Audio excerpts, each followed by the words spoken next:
Hello friends, नमस्कार। Class 12 chapter 8 electromagnetic waves के second session में आप सबका स्वागत है।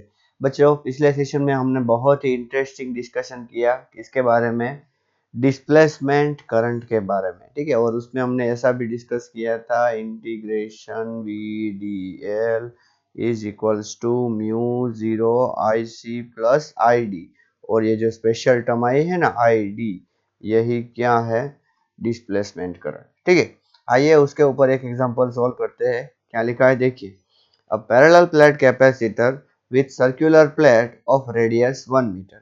अच्छा चलो, रेडियस कितनी है 1 मीटर, मतलब कि सर्कुलर प्लेट आपको दिखाई गई है, तो यहाँ से यहाँ तक की रेडियस कितनी है बच्चों, 1 मीटर। एक्चुअली ऐसा है, चलो आपको समझ में आया।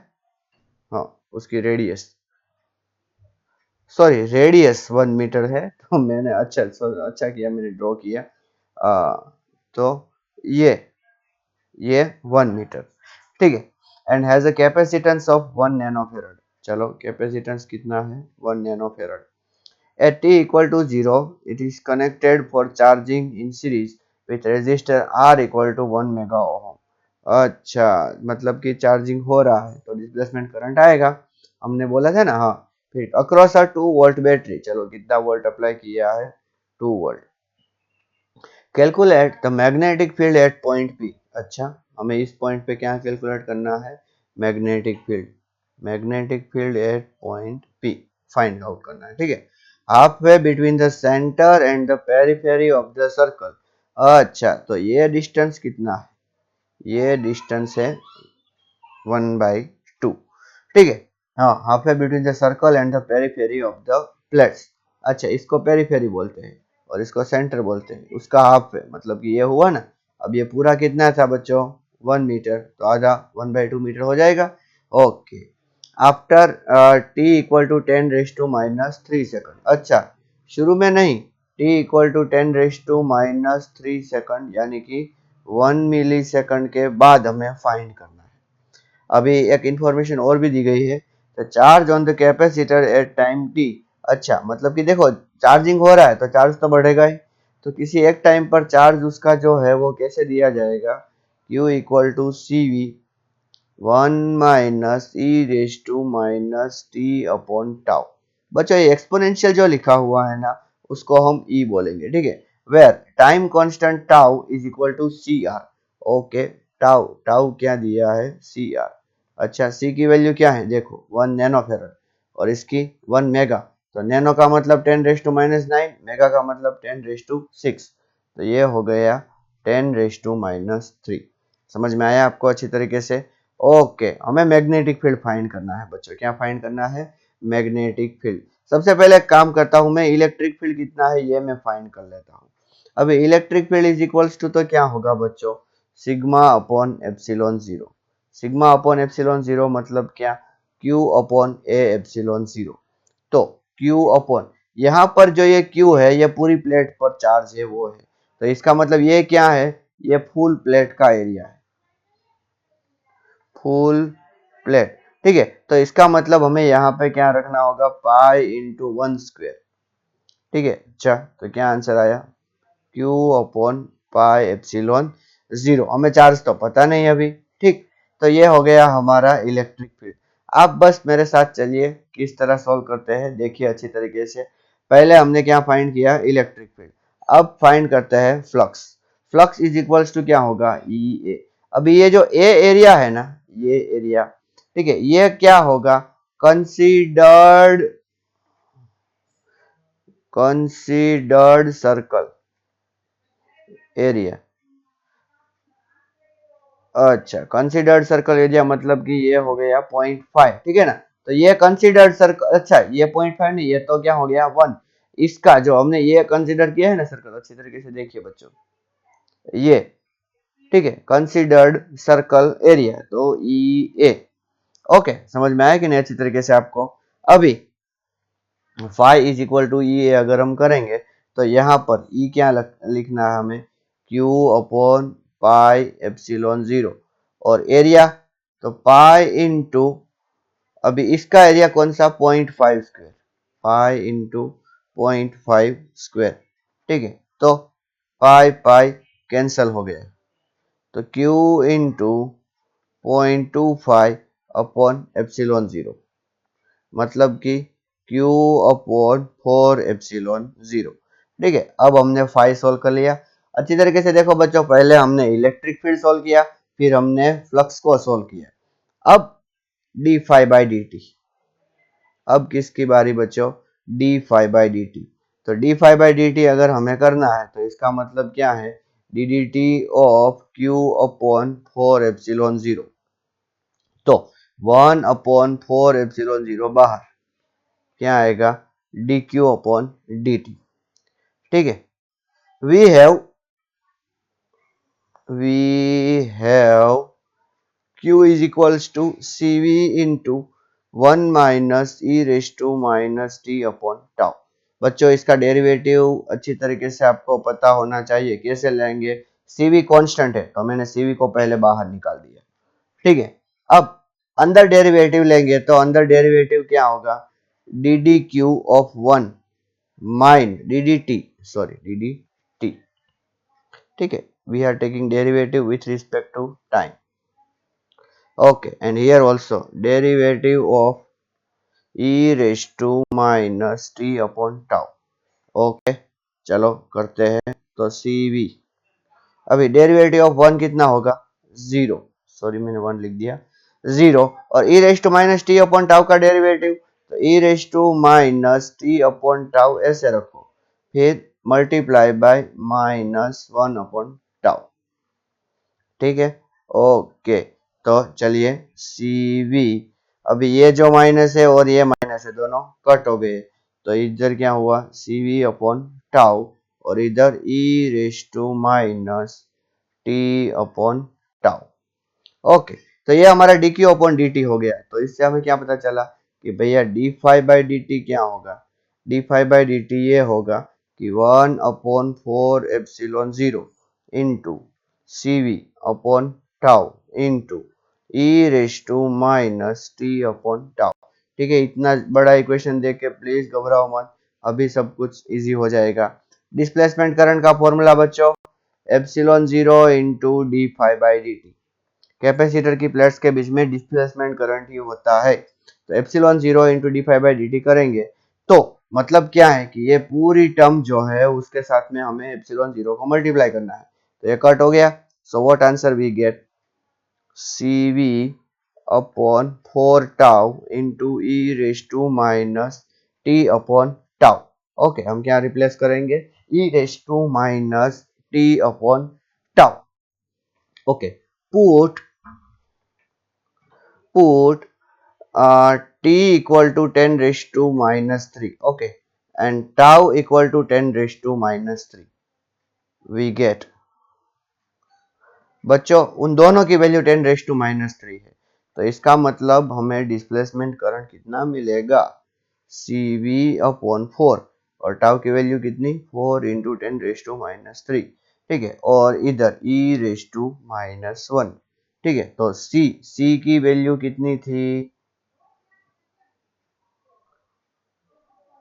C की वैल्यू 1 नैनो फैरड और V की वैल्यू 2 वोल्ट, तो 2 into 10 raise to minus 9, 2 into 10 raise to minus 9, और ये 4 into 10 raise to minus 3। Okay, और E की वैल्यू क्या है, E की वैल्यू है 2.718। ओके, तो ये हो गया 2 2 जा 4। ओके, और यहाँ पर ये हो गया 10 रेस टू माइनस 6। तो हमें क्या आंसर मिला बच्चों, अच्छी तरीके से देखो, 10 raise to minus 6 upon 2 into 2.718। ठीक, ओके, ये आईडी मिल गया। अब अकॉर्डिंग टू एम्पियर्स लो, नहीं सॉरी, एम्पियर्स मैक्सवेल लो, हाँ अब तो मैक्सवेल आ गए, तो एम्पियर्स मैक्सवेल लो बोलना पड़ेगा। Integration B D L is equals to mu 0 I C plus I D is equals to, देखो कैपेसिटर के बीच में आईसी तो होता नहीं, तो मैंने क्या लिख दिया, म्यू जीरो आई डी, क्यों, आई सी इक्वल टू जीरो, आई सी क्या है, जीरो, ठीक है। और बी और डी एल कितना होगा बच्चों, 2 पाई आर, तो बी, ठीक है। और इज इक्वल टू क्या हमें आंसर मिलेगा बच्चों, mu zero I D upon 2 pi R. Okay चलिए वैल्यू रखते हैं म्यू जीरो की 4 पाई इंटू 10⁻⁻⁷, नीचे 2 पाई, आर की वैल्यू 0.5, और आई की वैल्यू कितनी, देखो थोड़ा लंबा एग्जाम्पल हो गया बच्चों, 10⁻⁶ इंटू, अच्छा यहाँ पर 10⁻⁻⁶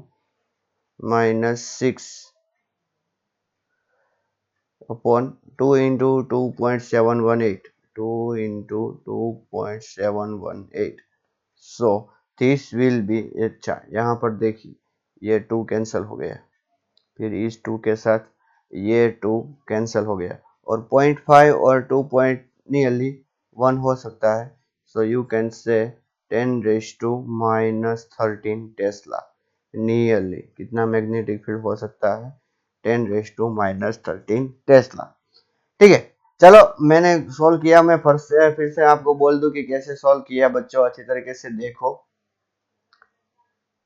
सबसे पहले हम area solve, sorry electric field solve करेंगे, तो ये इलेक्ट्रिक फील्ड आ गया, ये इलेक्ट्रिक फील्ड यूनिफॉर्म होगा पूरे कैपेसिटर के प्लेट में, और हमें इलेक्ट्रिक फ्लक्स चाहिए सिर्फ कितने एरिया में से, देखो ये दोनों कैपेसिटर की प्लेट है ऐसी, but we are interested in electric flux to this much only. So what we will do, electric field into area, electric field कौन सा, ये पूरा, और एरिया कौन सा, तो इतना है, तो इससे हमें फ्लक्स मिल गया। फिर फ्लक्स का डेरिवेटिव, फ्लक्स का डेरिवेटिव लिया, उस डेरिवेटिव के साथ हमने एप्सिलॉन जीरो को मल्टीप्लाई किया तो हमें आईडी मिल गया, और आईडी मिलने के बाद हमने एम्पियर मैक्सवेल लॉ लगाया, so what we got is the magnetic field, ठीक है। ओके चलो वेरी गुड। तो बच्चों ये एक एग्जांपल था, बहुत ट्रिकी एग्जांपल था, इसलिए मैंने सोचा कि मैं आपको सॉल्व करवा दूं, ठीक है। अब आइए डिस्कस करते हैं कि इलेक्ट्रोमैग्नेटिक वेव कैसे प्रोड्यूस होती है। देखो एक अच्छी तरीके से जान लो, स्टेशनरी चार्ज, स्टेशनरी चार्ज क्या करेगा, जनरेट्स ओनली इलेक्ट्रिक फील्ड, ठीक है। फिर moving charge generates only magnetic field. अब ये मूविंग चार्ज इन वायर की बात कर रहा हूं, वरना आप बोलोगे सर आपने ही बोला था कि मूविंग चार्ज दो चीज जनरेट करता है, क्या, इलेक्ट्रिक फील्ड और मैग्नेटिक फील्ड, यस यस सही बात है, both it will generate electric field and magnetic field, but that charge should be free charge, that charge should be free, otherwise कोई वायर में से देखो करंट जा रहा है और आपको एक गॉसियन लूप लेने को कोई बोले, चलो यहाँ पर इलेक्ट्रिक फील्ड कितना, so what is the formula for electric field, electric field is equals to Q enclosed upon epsilon zero, ठीक।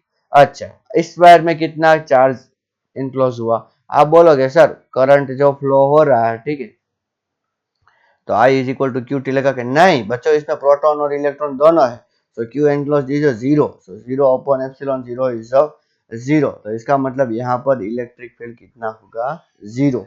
सिर्फ अगर चार्ज अकेला इलेक्ट्रॉन ऐसे मूव कर रहा है तो हम ऐसा बोल सकते हैं कि यहाँ here electric field and magnetic field both will get generate.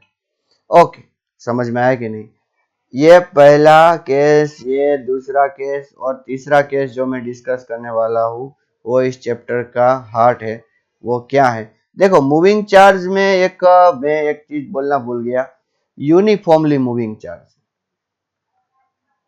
Uniformly moving charge मतलब कि उसकी वेलोसिटी चेंज होनी नहीं चाहिए, इसीलिए वो इलेक्ट्रिक और मैग्नेटिक फील्ड दोनों जनरेट करेगा कॉन्स्टेंटली, बट एक्सेलरेटिंग चार्ज कैसा बच्चों, एक्सेलरेटिंग चार्ज, ठीक है, accelerating charge will generate both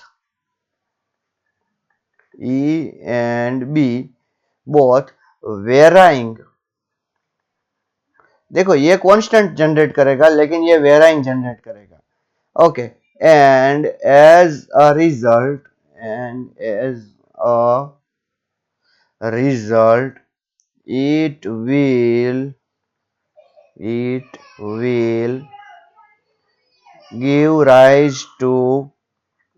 it will give rise to generation of EM wave। बच्चों एक्सेलरेटिंग चार्ज क्या जनरेट करेगा? EM wave. अगर आपको EM वेव जनरेट करनी है तो आपको क्या करना होगा? एक्सेलरेटिंग चार्ज लाना होगा, ठीक है। एक्सेलरेटिंग चार्ज क्या करेगा? इलेक्ट्रोमैग्नेटिक वेव जनरेट करेगा, ठीक है। अच्छी तरीके से देखो।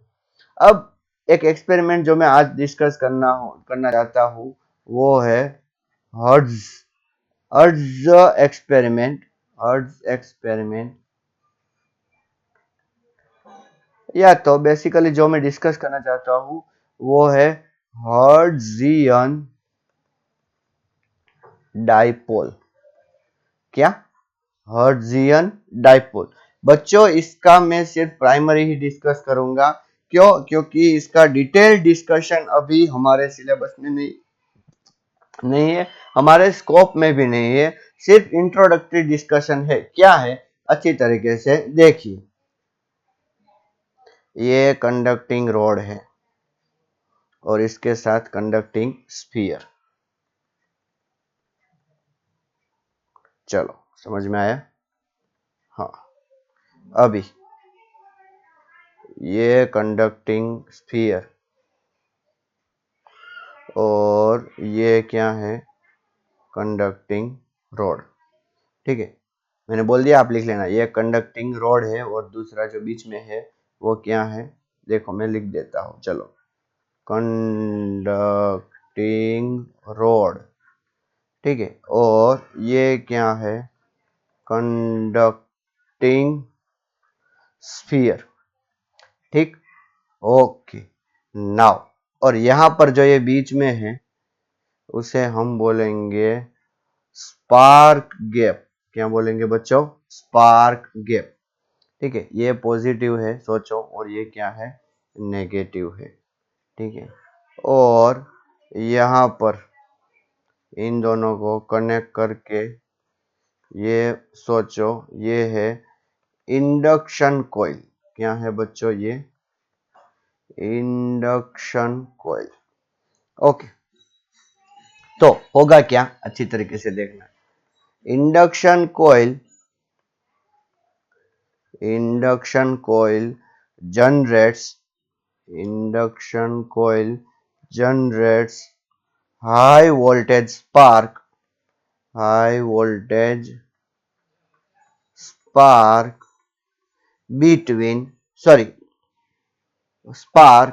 in spark gap, चलो समझ में आया? यहां पर स्पार्क जनरेट हुआ,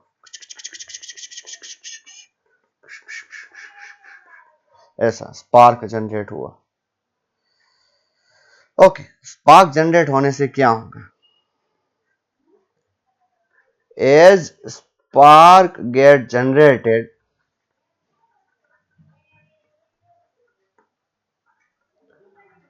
charge start flowing,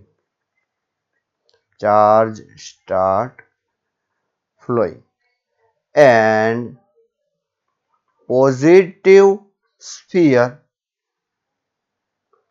becomes negative and negative sphere becomes positive. आप बोलोगे सर दोनों न्यूट्रल हो जाए तब तक नहीं फ्लो करेगा? नहीं बच्चों, ये एलसी ऑसिलेशन जैसा केस है। एलसी ऑसिलेशन आपने अच्छी तरीके से नहीं देखा है तो एक बार मेरा एलसी ऑसिलेशन का वीडियो देख लीजिए। ये जो है ना, ये कंडक्टिंग रोड, ये ये इंडक्टर की तरह बिहेव करेगा। किस तरह बिहेव करेगा? इंडक्टर की तरह। और ये जो है ना, ये कैपेसिटर की तरह बिहेव करेगा। ठीक है, तो क्या हुआ दूसरे केस में?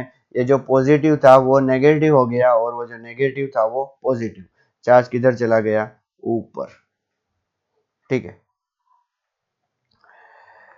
if spark creates again if spark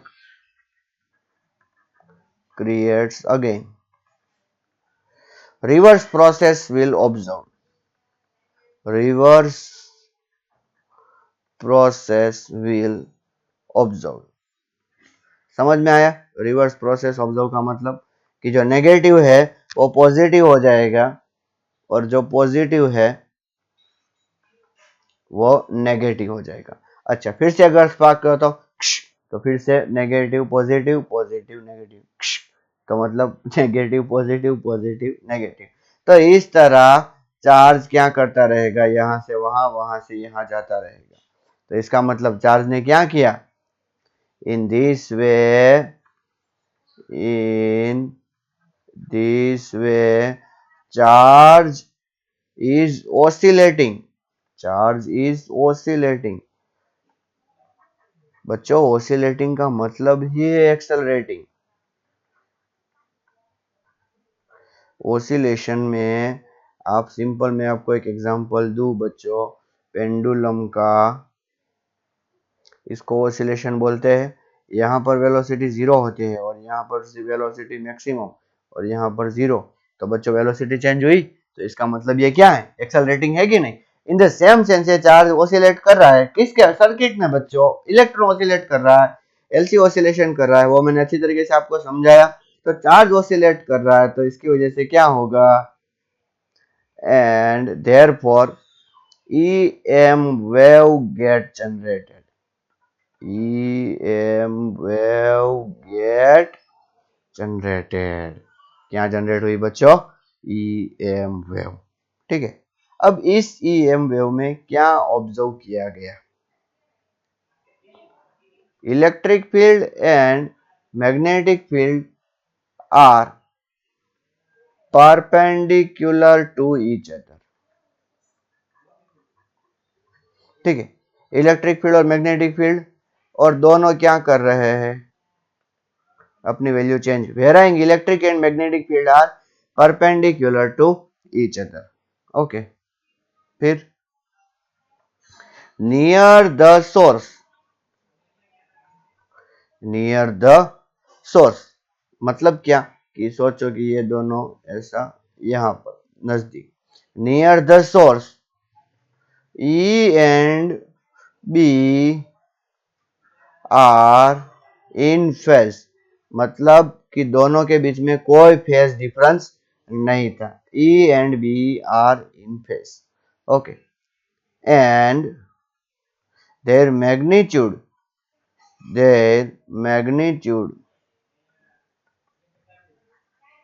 decreases as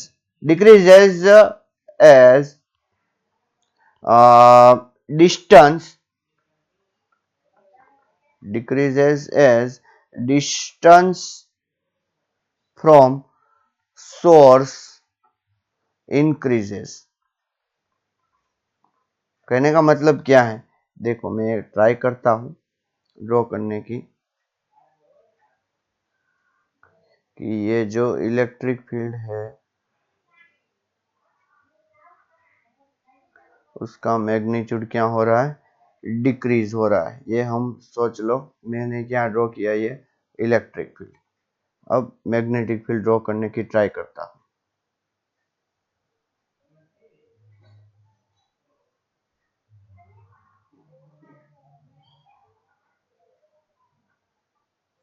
ये हो गया मैग्नेटिक फील्ड। इलेक्ट्रिक फील्ड और मैग्नेटिक फील्ड दोनों एक दूसरे को कैसे है?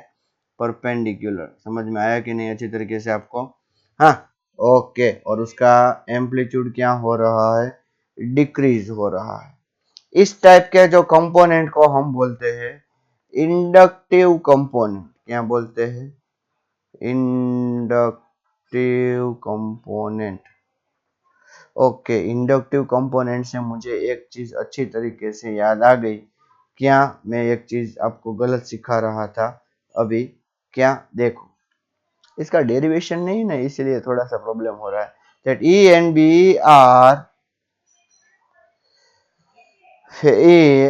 are having phase difference 90 degree. उन दोनों के बीच में फेज डिफरेंस कितना होता है? 90 डिग्री। कहने का मतलब क्या है कि बच्चों, मैंने ये जो ड्रॉ किया है वो थोड़ा सा गलत है। गलत मतलब कि अगर मैं नया ड्रॉ करूं तो आपको अच्छी तरीके से वो समझ में आ जाएगा कि 90 डिग्री फेज डिफरेंस मतलब क्या। देखो, मैं ये ड्रॉ कर रहा हूँ, ठीक है। ये जब तक इरेज करूँ आप इसको फॉरवर्ड कर सकते हो।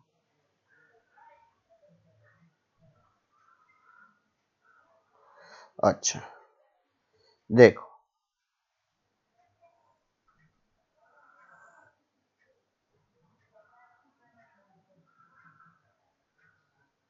ये हो गया इलेक्ट्रिक फील्ड, ठीक है। और मैग्नेटिक फील्ड में क्या होगा?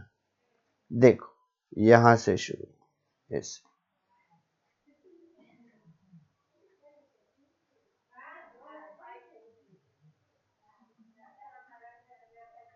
कहने का मतलब क्या है कि जब इलेक्ट्रिक फील्ड जीरो होगा तब मैग्नेटिक फील्ड मैक्सिमम होगा। ये है मैग्नेटिक फील्ड, ठीक है। ये कौन है? Magnetic field. और ये कौन है?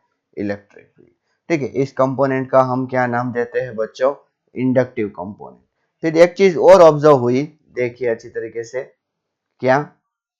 मैं लिख रहा हूं, at far distance, at far distance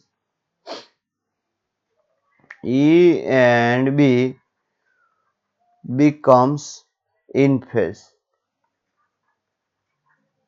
far distance पे क्या हो गए? इन फेज हो गए। तो कहने का मतलब क्या है कि फार डिस्टेंस पे ये जो है वो इन फेज हो गए। कौन कौन? इलेक्ट्रिक और मैग्नेटिक फील्ड, ठीक है। समझ में आया कि नहीं अच्छी तरीके से आपको? मतलब कि दूर जाके उनके बीच का फेज डिफरेंस चला गया, पास है उसका फेज डिफरेंस थोड़ा सा है। यहाँ पर हाँ, एक चीज मैं भूल गया कि इसका जो एम्पलीट्यूड है, इलेक्ट्रिक फील्ड का एम्पलीट्यूड, वो बहुत तेजी से डिक्रीज होता है। और दूर जाके ऐसा दिखाई देता है कि उसका एम्पलीट्यूड थोड़ा धीरे धीरे इंक्रीज होता है, ठीक है। और जो दूर चले गए हैं उसको मतलब कि हम ऐसा बोलेंगे कि वो रेडिएट अभी हो गए। तो ये हो गया रेडिएटेड कंपोनेंट। कैसा कंपोनेंट हो गया बच्चों? Radiated component. और वो इंडक्टिव। क्या डिफरेंस है बच्चों इंडक्टिव में और रेडिएटेड में? एक तो फेज डिफरेंस का, दूसरा वेरिएशन का, और तीसरा कि ये इंडक्टिव कंपोनेंट पास में होता है सोर्स के, मतलब कि हर्ट्जियन डाइपोल के, और ये दूर होता है। इसका नाम हर्ट्जियन डाइपोल ही क्यों रखा गया? Because of this positive and negative, because of this positive and negative, ठीक है। समझ में आया कि नहीं? एक बात याद रखे बच्चों कि जितना एनर्जी जाएगा उतना एनर्जी हमें यहाँ से प्रोवाइड करना होगा।